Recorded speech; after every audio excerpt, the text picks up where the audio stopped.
Hello दोस्तों, welcome to सूर्य मंत्रा। मैं हूं अनुपम। आज का दोस्तों जो हमारा टॉपिक है वह है यूलर कॉलम थ्योरी। आज हम दोस्तों यूलर कॉलम थ्योरी में डिस्कस करेंगे उसके एजम्पशन के बारे में और उसकी इंड कंडीशन के बारे में कि क्या क्या यूलर कॉलम जो थ्योरी हमारी डिस्क्राइब होती है उसके एजम्पशन क्या क्या थे और इंड कॉलम कंडीशन क्या थी फॉर लॉन्ग कॉलम के लिए, उसके बारे में हम दोस्तों डिस्कस करेंगे।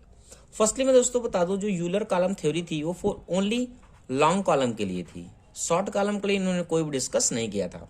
ओनली जो हमारे लॉन्ग कॉलम होते हैं उनके बारे में इन्होंने बताया था कि हमारा लॉन्ग कॉलम है तो उसी को इसमें कंसिडर किया गया था। ओके,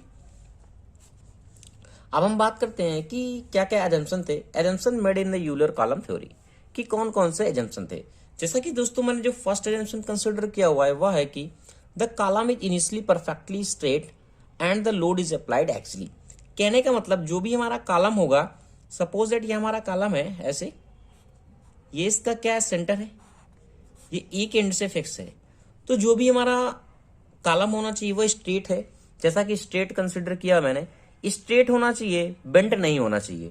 ठीक है, और क्या है कि the load is applied actually, और हमारा जो लोड है वो हमारा सेंटर पे अप्लाइड होगा। यानी ये लोड हमारा क्या होगा, जो लोड हमारा पी है वो एक्चुअली अप्लाइड होगा, यानी इसेंट्रिक लोड नहीं होना चाहिए या फिर कुछ दूरी पे लोड नहीं होना चाहिए। इस तरीके से जो यूलर कॉलम थ्योरी ने कंसिडर किया था कि जो भी हमारी बॉडी है, कॉलम है, वो स्ट्रेट होना चाहिए और जो भी हमारा लोड लगना चाहिए वह एक्चुअली लगना चाहिए। ओके, ये था फर्स्ट पॉइंट। सेकेंड पॉइंट क्या है, सेकेंड जो हमारा पॉइंट था वह है कि the cross section of a column is uniformly through out its length. जो भी हमारा क्रॉस सेक्शन है, जैसे कि ये हमारा क्रॉस सेक्शन रहेगा इस बॉडी का, वह कैसा होना चाहिए, यूनिफॉर्मली होना चाहिए और क्या होना चाहिए, स्ट्रेट होना चाहिए बॉडी। ठीक है, पूरी लेंथ के लिए। ये हमारा था सेकंड पॉइंट। जो हमारा थर्ड पॉइंट इसमें कंसिडर किया गया था वह है कि the column material is perfectly elastic. जो कॉलम है बॉडी वह इलास्टिक होना चाहिए। इलास्टिक कहने का मतलब है जब हम बॉडी लगाते हैं, इसको कंप्रेस करते हैं तो बॉडी हमारी क्या होगी, लेंथ में चेंज होगा। जब हम लोड को हटा ले वो अपनी इनिशियल लेंथ को कंसिडर कर ले या फिर ओरिजिनल लेंथ में आ जाए, इस तरीके से हमारी बॉडी क्या होगी, वह इलास्टिक होगी। तो हमारा बॉडी क्या था, इलास्टिक था।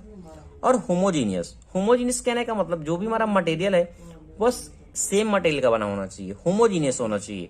जैसे कि अगर ये स्टील का है तो स्टील का ही होना चाहिए, इसमें और दूसरे कंपोनेंट ना हो। ठीक है, यानी मिक्सिंग नहीं होना चाहिए, हेट्रोजीनियस नहीं होना चाहिए। जो भी हमारा मटेरियल बनेगा वह क्या होना चाहिए, होमोजीनियस होना चाहिए।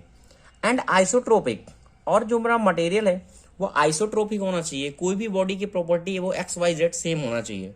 And obey the Hooke's. And obey the Hooke's law से मतलब है, जैसे हमारा हुक्स लॉ का मतलब क्या होता है, जो हमारा स्ट्रेस होता है वो डायरेक्टली प्रोपोर्शनल टू क्या होता है, स्ट्रेन होता है। यही है, तो ये प्रॉपर्टी भी हमारी क्या होना चाहिए, फॉलो होना चाहिए। अगर मैं बात करूं स्ट्रेस और स्ट्रेन में ग्राफ को ड्रा करूं, सपोज दैट ये मान लिया स्ट्रेस है, ये मेरा क्या है, स्ट्रेन है, तो स्ट्रेस और स्ट्रेन डायरेक्टली प्रोपोर्शनल, तो ग्राफ इस तरीके से बनता है। ओके, तो इस तरीके से प्रॉपर्टी हमारी फॉलो होना चाहिए। जो भी हमारी कॉलम होना चाहिए ये प्रॉपर्टी का फॉलो करना चाहिए। इस तरीके से यूलर कॉलम थ्योरी ने कंसिडर किया था। ओके, जो हमारा नेक्स्ट पॉइंट है, the self weight of a column is negligible. अगर हम देखें तो बॉडी ये वेट लगा रही है, सपोज दैट वेट नहीं है तो इस कॉलम का कुछ वेट होगा जिसके कारण बॉडी क्या होगी, कुछ बेंट होगी, कंसीडर कंफर्म में बेंट होगी। बट उसको क्या किया था, self weight column is negligible. जो इसका सेल्फ वेट होता है वो कंसिडर नहीं किया गया था, जो अप्लाइड वेट है सिर्फ वही कंसिडर किया गया था। ओके, एक पॉइंट और है लास्ट हमारा, जिसे कंसिडर किया मैंने कि direct stress is very small as compare to the bending stress. कहने का मतलब अगर हम डायरेक्ट स्ट्रेस लगा रहे हैं तो बॉडी में डायरेक्ट स्ट्रेस की वजह से भी कुछ चेंजेस आएंगे, बट डायरेक्ट स्ट्रेस को बहुत ही वेरी स्मॉल कंसिडर किया गया था and compare to the bending stress. क्योंकि जब बॉडी में फोर्स लगेगा तो बॉडी क्या होगी, इस तरीके से बेंड होगी, तो ओनली बेंडिंग को कंसिडर किया गया था। तो ये दोस्तों कुछ एजम्पशन थे जो यूलर कॉलम थ्योरी ने कंसिडर किया था। एक एक करके दोस्तों मैंने सारे डिस्कस कर दिए। अब मैंने जो सेकंड पॉइंट लिया था वह है end condition for long column. जो इंड कंडीशन क्या थी, वह 4 इंड कंडीशन थी। जैसा कि 4 इंड कंडीशन थी, वो कौन कौन सी थी जो यूलर कॉलम ने डिस्क्राइब किया था कोई भी कॉलम के लिए। तो जो हमारा फर्स्ट था वह है कि both the end of a column are hinge.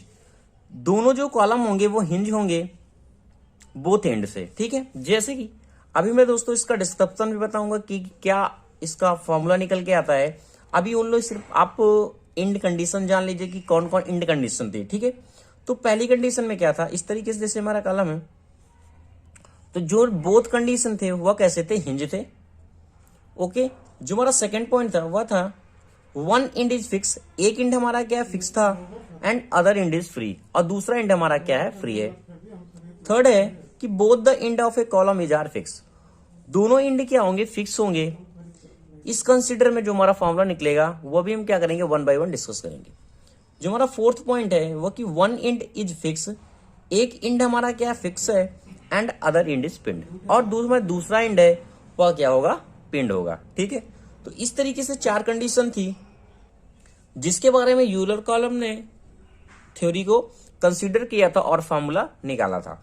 तो ये 4 चीजें हम दोस्तों एक एक करके डिस्कस करेंगे नेक्स्ट वीडियो में।